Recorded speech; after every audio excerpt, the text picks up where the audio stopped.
Halo 3 is all about the things that we wanted in Halo 1 and 2. The brutes they were added in a little too late, I think.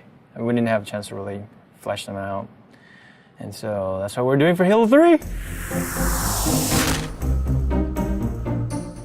Nailing the flavor for a character is often very difficult. You sort of have to feel it out as you go. The brutes in Halo 2 were meant to be more like the barbarians in Rome. We wanted the brutes to typify that abusive, evil invader. But right from the start, the design of the brutes was not consistent about reinforcing that they are meant to be worthy adversaries for the player. Now that the elites have left the Covenant, it gave us a problem for Halo 3. For the brutes to behave kind of similar to the elites, they have to be totally redone because they're not interesting to fight. He was just a damage sponge. There were no interesting reactions. There wasn't an interesting death. The only tactic the player has is just pump them full of lead until they fall down. It doesn't really turn out to be really good gameplay. Going back and trying to recreate a character like this is one part art and one part science. And the art part is very difficult to understand just exactly how long it's going to take. Concept artist tries to communicate through composition what the idea is trying to get across. A lot of times the direction just gets narrowed down to, can you just make it look cool? The brutes originally looked a lot like Chewbacca. Like they were just big hairy guys with a bandolier. I looked at a lot of animal reference, rhinoceros and some gorilla. Their natural body plating is brutish. This was our way of kind of pulling them into the fold of the Covenant. They've got kind of ancient looking buckles and gauntlets and leather straps holding all that stuff together, making them a little more serious bad guy, I hope. Everything the character does, whenever the character moves, we've created an animation for it.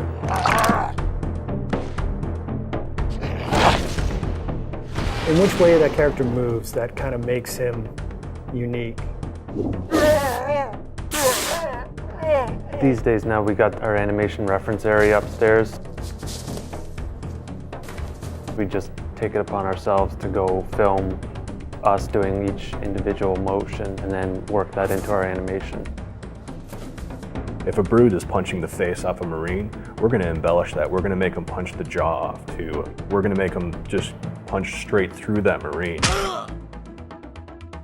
God damn, that looked like in real life. I was just like, that was awesome. When I look over and see Jeremy doing something, I'm like, oh, that's really cool. How can I work something like that into his moveset?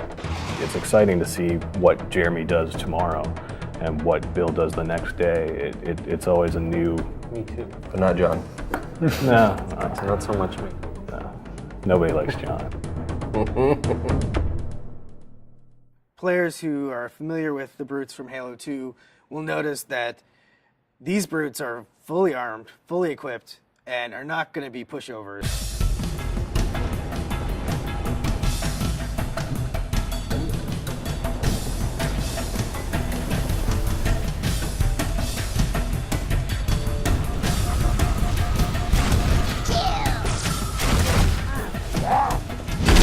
For the game to be interesting, like the guys you're playing against have to be fun to play.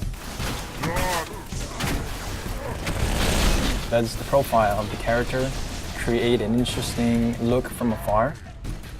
Is it fun to shoot at him when he runs around? Do you see his limbs moving up and down because there's things jutting up from the sides?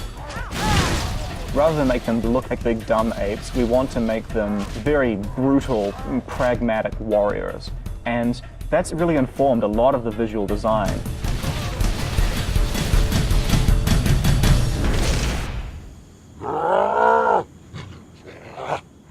Visually, through the art, we define the different classes.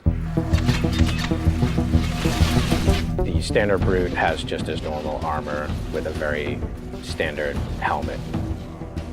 The brute captain has a much bigger headdress.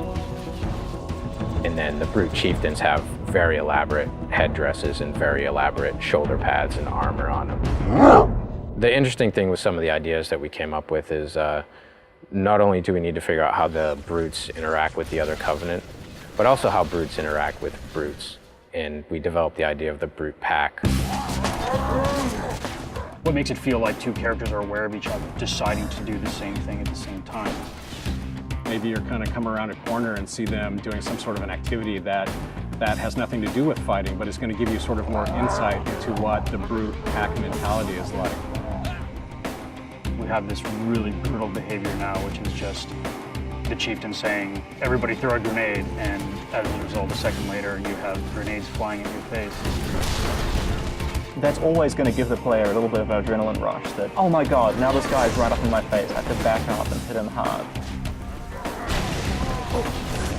When the players kill him, they're like, oh man, I had to kill that guy. And then they go around a corner and there's like 4 more of them standing there, right? And they're like... I think that the brutes bring out sort of the indignant, self-righteous aspect of a lot of players. So I'm hoping to hear a lot of, take that, and I can't believe that you have invaded my planet and I'm going to throw you off. And we hope to really bring people into the character and the drama of the situation by putting them up against these really brutal characters.